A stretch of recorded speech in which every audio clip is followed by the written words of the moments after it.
Olá pessoal, tudo bom? Professor Paulo Chagas aqui. A gente vai ter uma aula sobre cálculo do tempo de reverberação usando uma planilha eletrônica para nos ajudar nesse processo.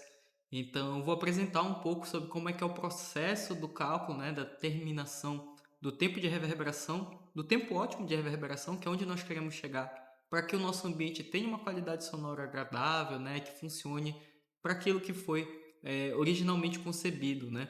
E nesse processo nós também vamos aprender como especificar e quantificar os materiais acústicos para justamente controlar a reverberação e alcançar o tempo ótimo de reverberação.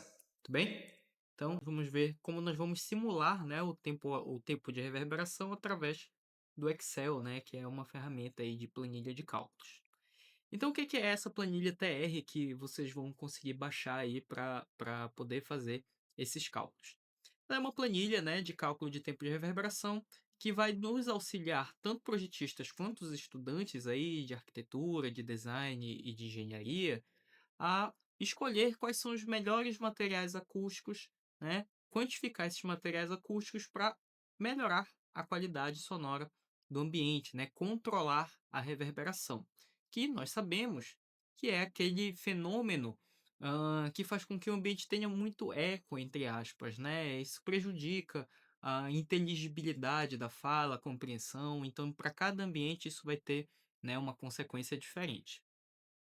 Quais são as vantagens desse processo? A vantagem é que você vai conseguir ter mais precisão, né, no cálculo, ao invés de fazer o cálculo aí na mão, você vai ter mais rapidez, porque é um processo praticamente automático, e você vai poder visualizar esses resultados através de um gráfico, né, que vai demonstrar como está o tempo de reverberação da sala em comparação ao ideal, ao tempo ótimo de reverberação.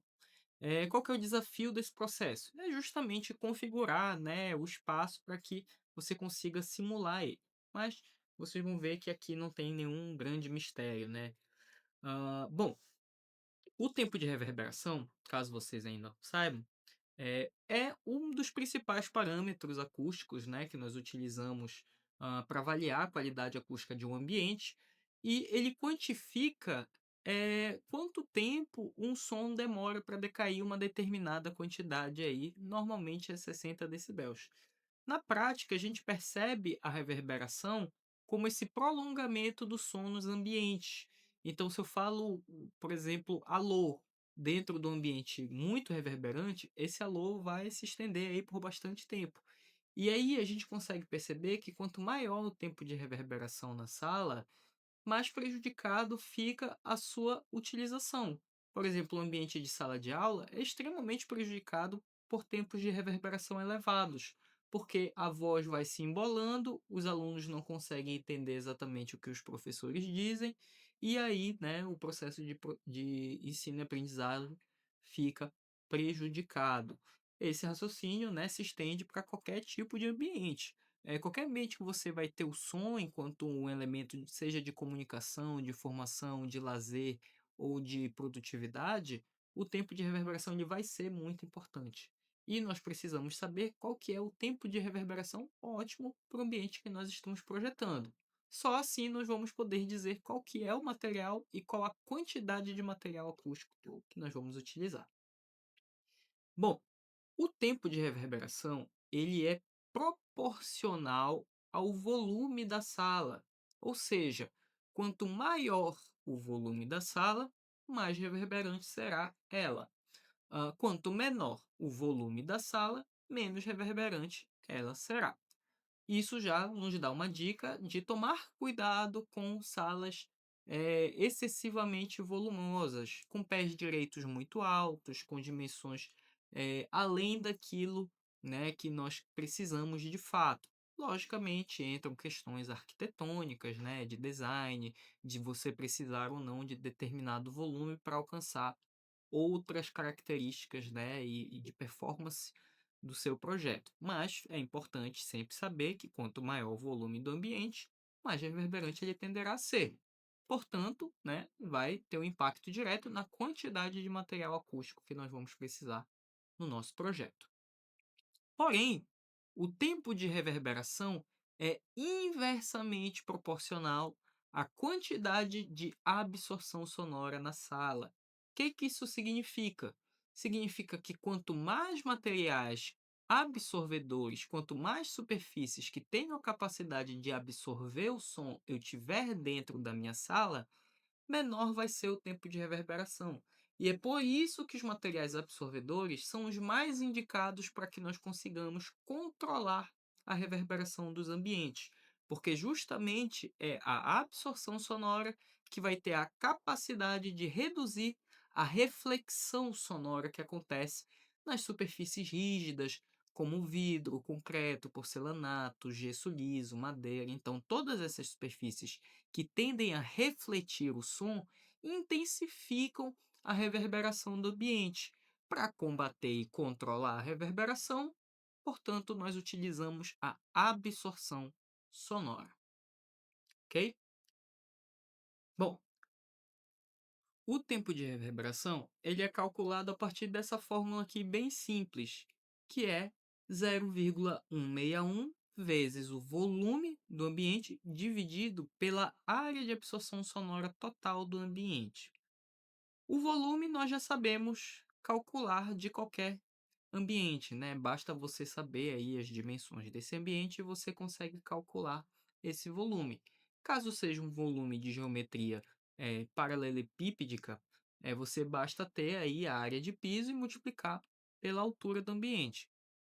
Outras formas da gente calcular o volume, né, fragmentando esse ambiente em formas conhecidas e calculando as formas, o volume dessas formas e depois somando tudo. Então, existem diversas maneiras de nós calcularmos o volume dos ambientes, vai depender de cada ambiente. E a área de absorção sonora de um determinado ambiente nada mais é do que a somatória de todas as áreas do ambiente, de todas as superfícies do ambiente, multiplicadas pelos seus respectivos coeficientes de absorção sonora. E o que eu quero dizer com isso? Digamos que você está aí estudando uma sala, né, que tem paredes de alvenaria, o piso de porcelanato, o forro de gesso acartonado, e você decide trabalhar determinados materiais acústicos nessa sala. Então, eu tenho aqui um painel perfurado e eu vou usar uma determinada área desse material. Então, para cada área de material, eu vou ter um respectivo coeficiente de absorção sonora que é característico daquele material. Então, a planilha de cálculo vai fazer o que para nós? Ela vai calcular a partir da área do material e a partir do coeficiente de absorção sonora deste material, a área equivalente de absorção, que é esse produto entre a área do material e o seu coeficiente. Assim, a gente consegue calcular quanto cada área, cada material da nossa sala está contribuindo de forma positiva ou não para o controle da reverberação. Se eu tiver grandes áreas de materiais refletores da minha sala, significa que eu vou ter uma reverberação muito alta. Pelo contrário, se eu tiver grandes áreas de materiais absorvedores com coeficientes de absorção elevados dentro da minha sala, eu já vou conseguir trazer para baixo o meu coeficiente de absorção sonora, ok? Então é isso que a nossa fórmula diz aqui, basicamente aquilo que nós havíamos discutido agora há pouco, que o tempo de reverberação é diretamente proporcional ao volume da sala e inversamente proporcional à quantidade de absorção sonora dentro do nosso ambiente. É importante destacar uma coisa também, que o tempo de reverberação ele vai variar em função da frequência. Na verdade, tudo na acústica varia em função da frequência, até mesmo o coeficiente de absorção dos materiais acústicos. Alguns materiais absorvem melhor frequências mais baixas, já outros absorvem melhor frequências médias, e existem aqueles que absorvem muito bem frequências altas. No nosso projeto, nós vamos tentar sempre equilibrar as frequências, o tempo de reverberação, nas frequências de interesse para os seres humanos. E quais são as frequências de interesse para os seres humanos?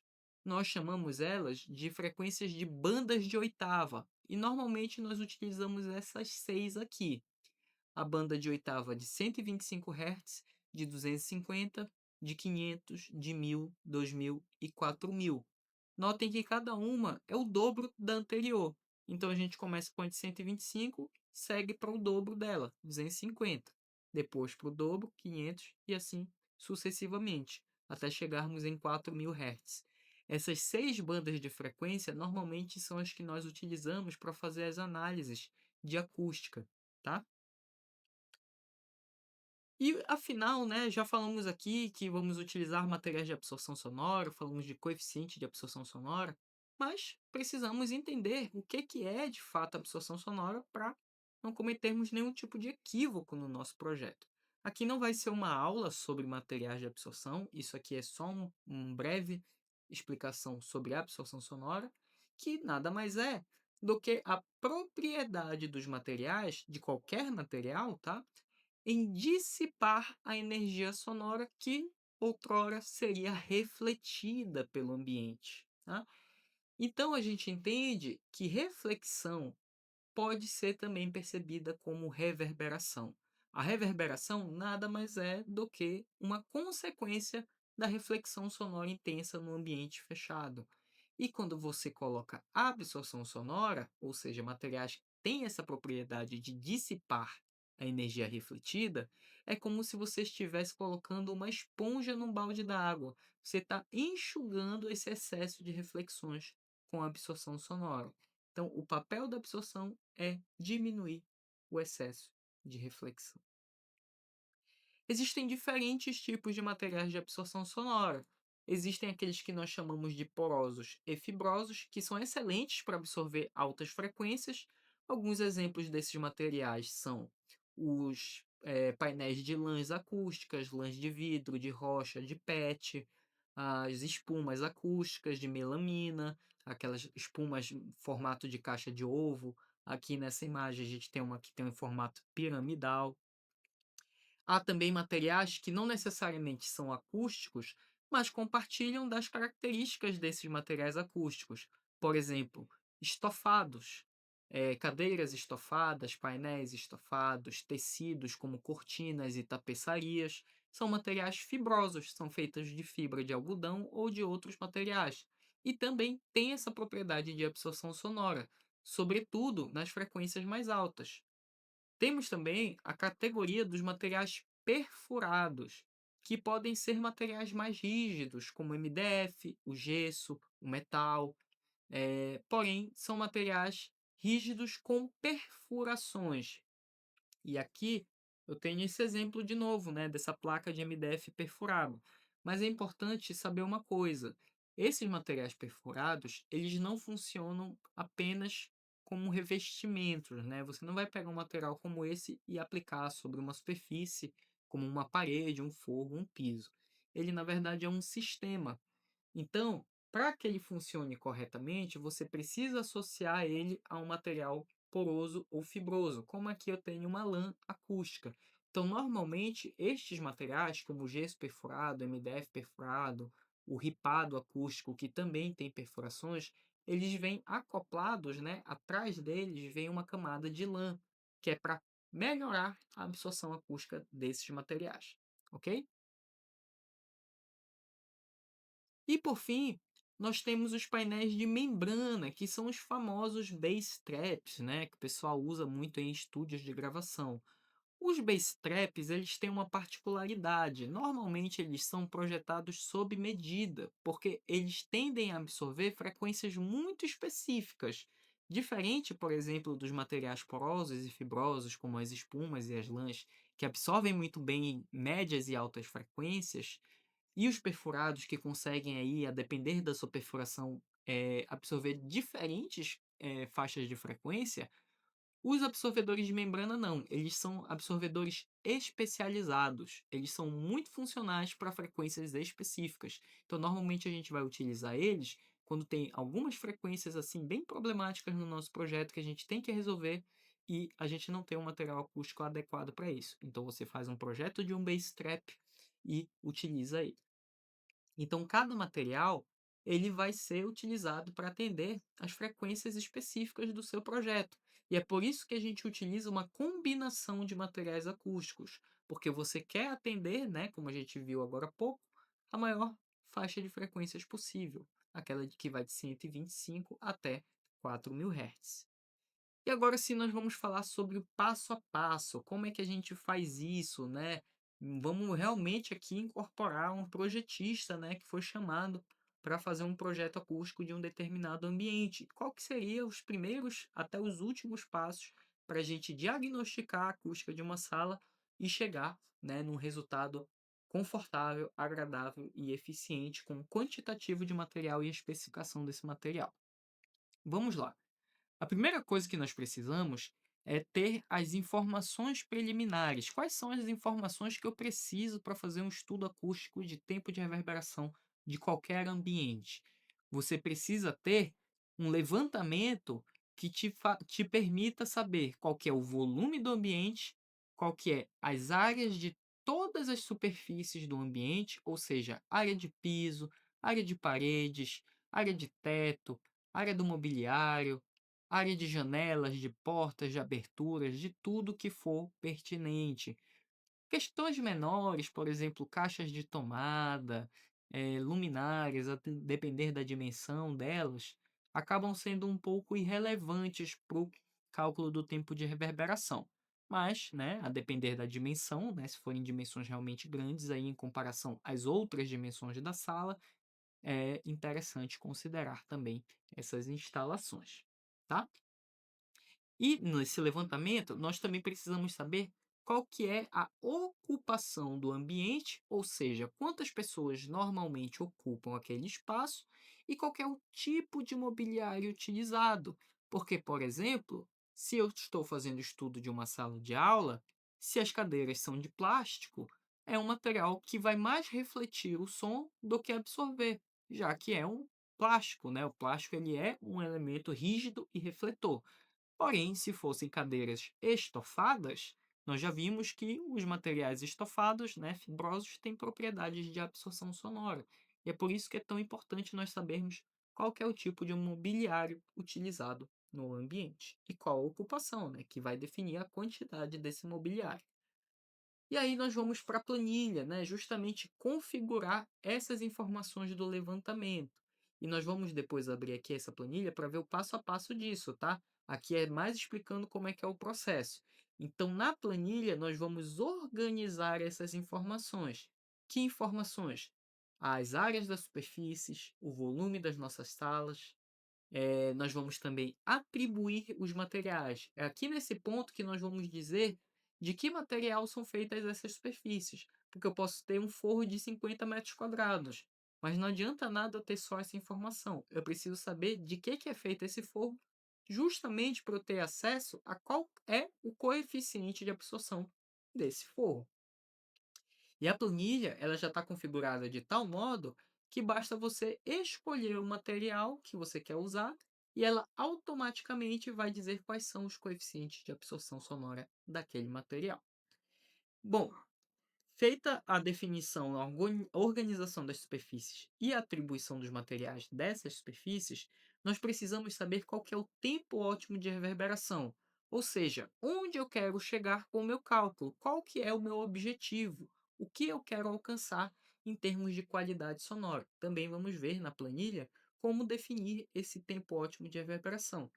E aí eu particularmente gosto de fazer um diagnóstico do ambiente, que é calcular o tempo de reverberação do espaço sem nenhum tipo de tratamento acústico, para eu poder visualizar quais são as frequências que eu tenho que corrigir com maior intensidade e quais eu tenho que corrigir com menor intensidade. Isso já me ajuda a visualizar quais materiais eu vou querer utilizar no meu projeto. E aí sim, eu faço a minha proposta de intervenção, onde eu vou inserir quais são as áreas e os materiais acústicos que eu quero utilizar. Feito isso, a planilha vai calcular para nós, né? E vai comparar o resultado do nosso cálculo com o tempo ótimo de reverberação. E aí você consegue perceber se isso está adequado ou não. Seja, né, o mais próximo possível do que nós chamamos da curva do tempo ótimo de reverberação ou dos seus limites, né, das suas tolerâncias, seja para mais ou para menos.